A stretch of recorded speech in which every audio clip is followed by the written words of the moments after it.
Hello everyone. I've had quite a bit of positive feedback on the last video. Thanks again for watching and providing feedback. I've already started writing responses to some of the questions that were posted in the Slack channel and may make a special video just to answer a few of those questions. If not, I'll do my best to answer them in the channel itself, or I'll repost them to the Phil and Chris AMA so that you can hear from both Phil and I on your question. Today we're going to cover personal core competency, teams, and coaching.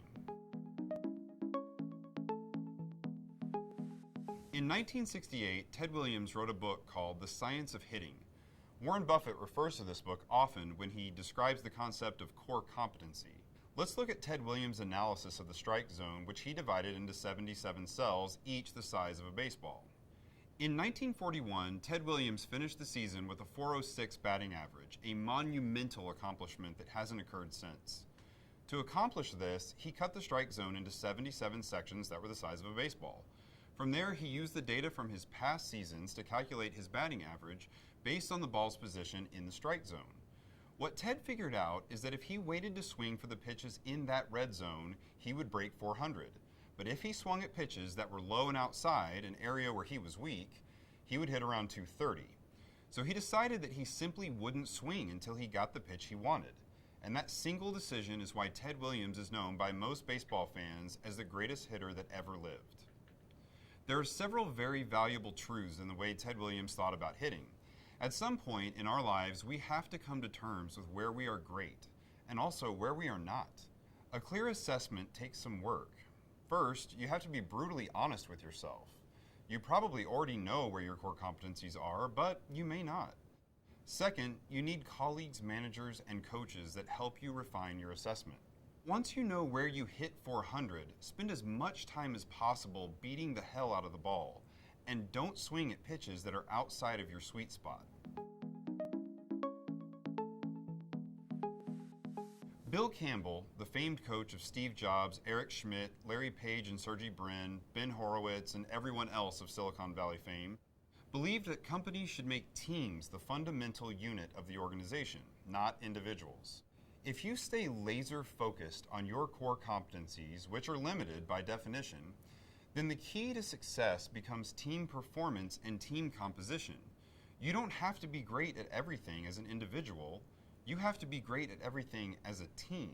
Excellent teams require 5 things. 1, psychological safety. Team members feel like they can take risks and their manager will have their back.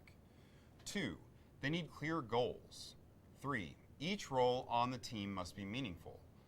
4, teammates must be reliable. That means that when your teammates need you, you deliver every time. 5, teams must have confidence that their mission will make a difference. So once again, that's safety, clarity, meaning, dependability, and impact. Oh, and one more thing, great teams need great coaches. I like to think about leadership within an organization through the lens of coaching. There are many reasons that I think this is a superior way of thinking about leadership. First, while coaches definitely do work with individuals, the purpose isn't to make the individual a great hero, it's to make them more effective within the team. Coaches coach teams. A recent best-selling book on the life of Bill Campbell called $1 Trillion Coach talks about the way Bill did this with some of the Silicon Valley giants. One section describing Bill's coaching style says, "Bill didn't tell us what to do. Far from it. If he had opinions about product or strategy, he usually kept them to himself. But he made sure the team was communicating, that tensions and disagreements were brought to the surface and discussed, so that when the big decisions were made, everyone was on board, whether they agreed or not. Great coaches also teach others how to be effective coaches. By far, the most effective coach of a team is the manager of that team, if they are properly coaching. Additionally, company hierarchy doesn't constrain coaching. Many members of a team may feel like they have a job they need to get done and that helping or teaching their team is a distraction. This is enormously wrong, especially in a company growing as fast as Brightcore. We don't need a couple of superheroes, we need teams of Avengers, hundreds of them. And the only way to get there is if members of teams coach each other.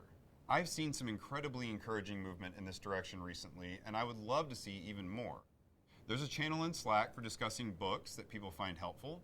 There are Tech Talk videos, a concept that got kick-started by an employee that hadn't been at Brightcore for 5 months. And what's great about that one is that the Tech Talks themselves also provide an opportunity for coaching, which create a virtuous cycle.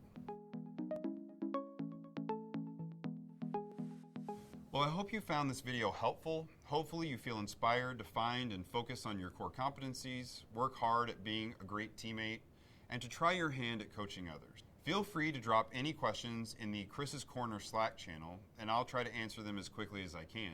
Until then, keep up the good work, and remember, we're Team Brightcore first.